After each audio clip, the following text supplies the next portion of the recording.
Hello, I'm Severn Suzuki speaking for ECHO, the Environmental Children's Organization. We're a group of 12 and 13-year-olds trying to make a difference. Vanessa Suddy, Morgan Geisler, Michelle Quigg, and me. We've raised all the money to come here ourselves, to come 5,000 miles to tell you adults you must change your ways. Coming up here today, I have no hidden agenda. I am fighting for my future. Losing my future is not like losing an election or a few points on the stock market. I am here to speak for all generations to come. I am here to speak on behalf of the starving children around the world whose cries go unheard. I am here to speak for the countless animals dying across this planet because they have nowhere left to go. I am afraid to go out in the sun now because of the holes in our ozone. I am afraid to breathe the air because I don't know what chemicals are in it.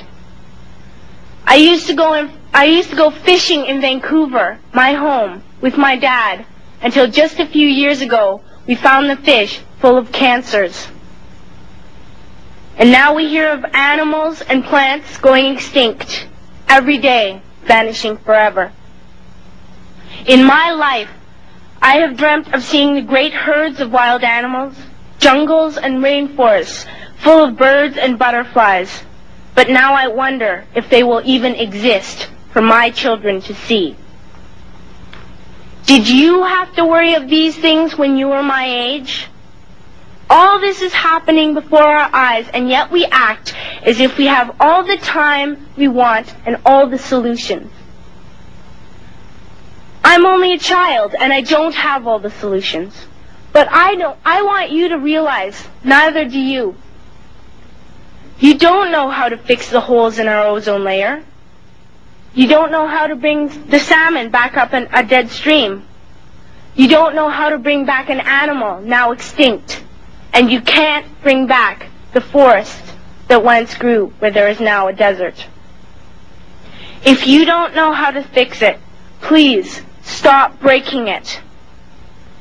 Here, you may be delegates of your government, business people, organizers, reporters, or politicians, but really, your mothers and fathers, sisters and brothers, aunts and uncles, and all of you are someone's child. I'm only a child, yet I know we are all part of a family. 5 billion strong. In fact, 30 million species strong. And borders and governments will never change that. I'm only a child, yet I know we are all in this together and should act as one single world towards one single goal. In my anger, I am not blind, and in my fear, I am not afraid of telling the world how I feel. In my country, we make so much waste. We buy and throw away, buy and throw away, buy and throw away, and yet northern countries will not share with the needy. Even when we have more than enough, we are afraid to share. We are afraid to let go of some of our wealth. In Canada, we live the privileged life, with plenty of food, water, and shelter. We have watches, bicycles, computers, and television sets. The list could go on for 2 days. 2 days ago here in Brazil, we were shocked when we spent time with some children living on the streets. This is what one child told us. I wish I was rich. And if I were, I would give all the street children food, clothes, medicines, shelter, and love and affection. If a child on the streets who has nothing is willing to share, why are we who have everything still so greedy? I can't stop thinking that these are children my own age, that it makes a tremendous difference where you are born. That I could be one of those children living in the favelas of Rio. I could be a child starving in Somalia, or a victim of war in the Middle East, or a beggar in India. I am only a child, yet I know if all the money spent on war was spent on finding environmental answers, ending poverty, and finding treaties, what a wonderful place this earth would be. At school, even in kindergarten, you teach us how to behave in the world.